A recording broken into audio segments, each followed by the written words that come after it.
Porsches.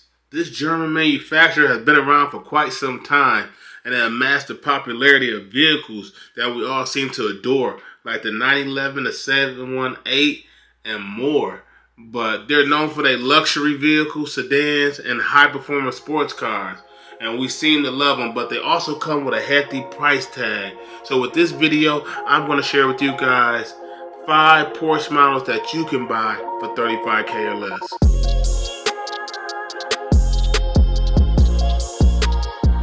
So let's jump straight into it, man. We're going to talk about the 924S. This is like one of my favorite years of the Porsche, man, even though it was out before I was even thought of. The 1987 Porsche is like the best one to me as far as styling because it was still front engine at this time. It was an inline 4, naturally aspirated, water cooled, and it only weighed about 2,700 pounds, man. That is crazy. Think about it back in the days. And it made about 150 horsepower. It really wasn't the best, you know, that 2.4 liter cylinder, but if you look at the style of it and the look of it, man, it was a phenomenal car. Like, if I were to get that car in today's time, I would get it in red, of course, put it with some BBSs, some in gold with the chrome lip.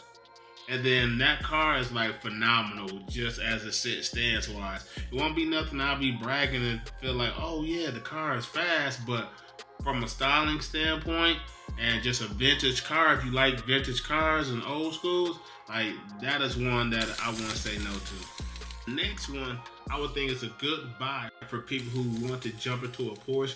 I would say the late 90s or the early 2000s Porsche 911 Carrera or Carrera S. Any Carrera that you get, I feel like that's one of the best cars to get and play with and enjoy.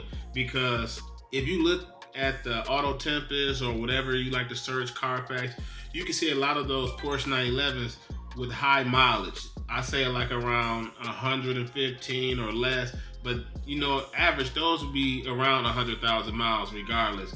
And those are 3.4 liter V6. Man, you got all the bells and whistles, top tier, and you know the curb weight is going to be low. That's the body lines of a 99, between the 99 and the early 2000 Porsche. I really like that. These are what I'm used to seeing as I'm growing up, riding around, and it's just, maybe it's the headlights for me, but it just, if you can get one in black with the silver wheels, that was like chef's kiss, man. Very chef's kiss on those. Now, I don't know too much about like the reliability of those. I had to dive deep into those more, but for under 35K, you can get a Carrera S.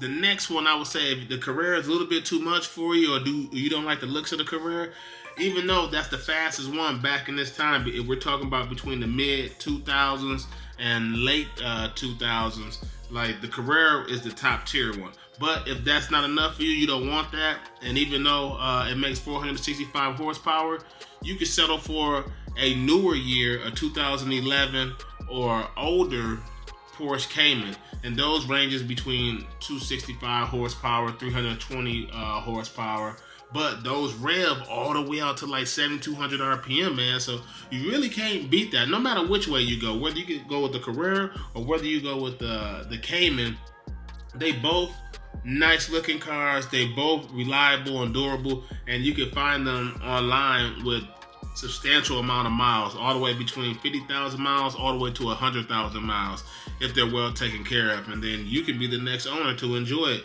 As long as you have like a nice detailed maintenance list, that someone really take care of these vehicles, put their time and effort into them, and fix all the recall issues, you really can't go wrong getting a Porsche Cayman. And if you like that body style, not too many people on the street gonna really know the difference unless they like really Porsche enthusiasts. But for me, if I see one on the road and it's nice and it's clean, I would say, man, that Porsche is nice. I would like to own one, regardless of how fast it goes. Because if you think about it, not too many people like use the Porsche as they intend to. It's more like a status quo type thing. And last but not least on this list, I would say it's like one of my favorites. At least growing up, I used to be hearing them and seeing them a lot. 2010 through 2017 Porsche Panorama. I feel like that's one of the sportiest vehicles that you can drive that's still practical in today's time. It's not as quite as fun like a Porsche 911, but it's a big luxury car that's very rewarding because it has that nice sporty and handling feel, and you can get those for like 35K or less for cheap.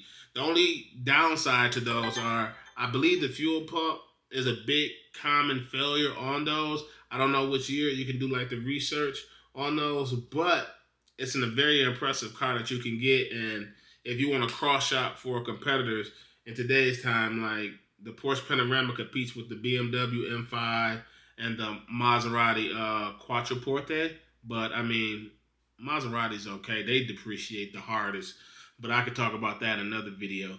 But those are the few Porsches that I believe in today's time, as of now in 2024, that you can get for under 35K or less, man. And if you guys agree, or you've been cross-shopping, looking for a Porsche, or you feel like these are within your budget, feel free to drop a comment below and let me know what you think. And like that, man, that's going to wrap this video up. If you like this video, y'all know what to do. Hit that like button, subscribe, and I'll see you guys in the next video.